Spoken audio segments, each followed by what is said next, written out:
Estado necesita realmente pensar la educación más allá de que los discursos de lo políticamente correcto sobre el tema? Pregunta que admite muchas opiniones. Segunda pregunta: ¿cuál es la razón de ser de las sucesivas reformas educativas en cada uno de los países de América Latina? ¿Qué es lo que realmente se reforma? ¿Y para qué se reforma? Estas son preguntas que de alguna manera implican algo que sí debe preocuparnos, más allá de la discusión de los teóricos. ¿Hay o no una mirada educativa, desde lo educativo, de las políticas económicas? O más bien al revés. Se mira lo educativo desde las racionalidades económicas, que son racionalidades instrumentales. Racionalidades económicas instrumentales que dejan de fuera la cultura.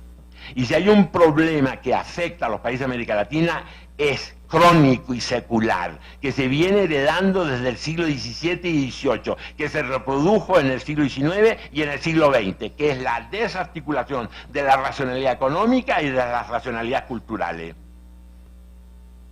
Eso en Europa no ha ocurrido nunca.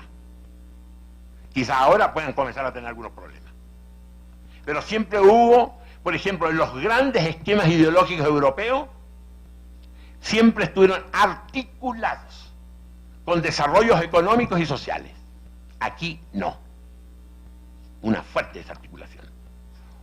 Que es lo que de alguna manera puede explicar las emergencias sociales que se expresan en América Latina en turbulencias, en movimientos aparentemente sin dirección o en grandes liderazgos carismáticos.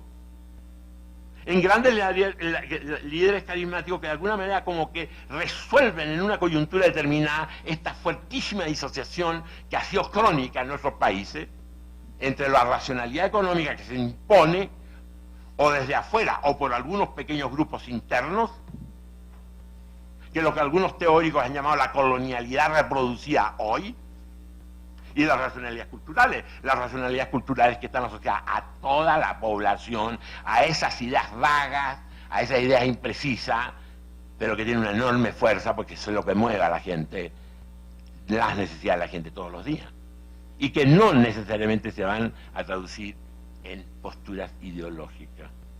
Eso ha estado presente en el continente desde el proceso emancipatorio en adelante y no ha dejado de tener presencia. La educación está vinculada a proyectos de sociedad, o proyectos de sociedad no existen en este continente. Pregunto en voz alta. Esos son problemas.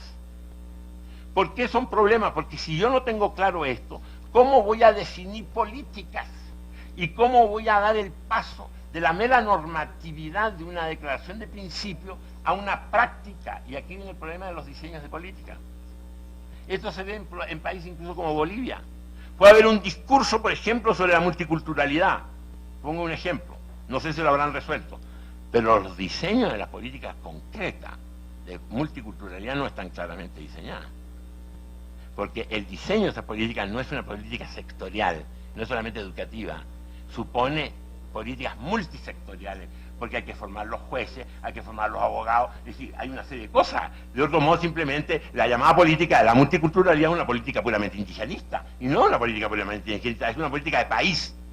¿Cómo incorpora la multiculturalidad en un proyecto de sociedad? Por eso la pregunta, ¿hay proyectos de sociedad vinculados a la educación? ¿O la educación no tiene ninguna necesidad de proyecto de sociedad? Pero si no tiene necesidad de proyecto de sociedad, entonces ¿qué concepto de sujeto manejan los educadores? ¿Qué concepto de niño manejan los educadores? ¿Qué concepto de adolescente estamos manejando en este momento? ¿Y qué concepto de viejo o de adulto? Estos son problemas conceptuales en primerísimo lugar, pero que se tienen que traducir en política.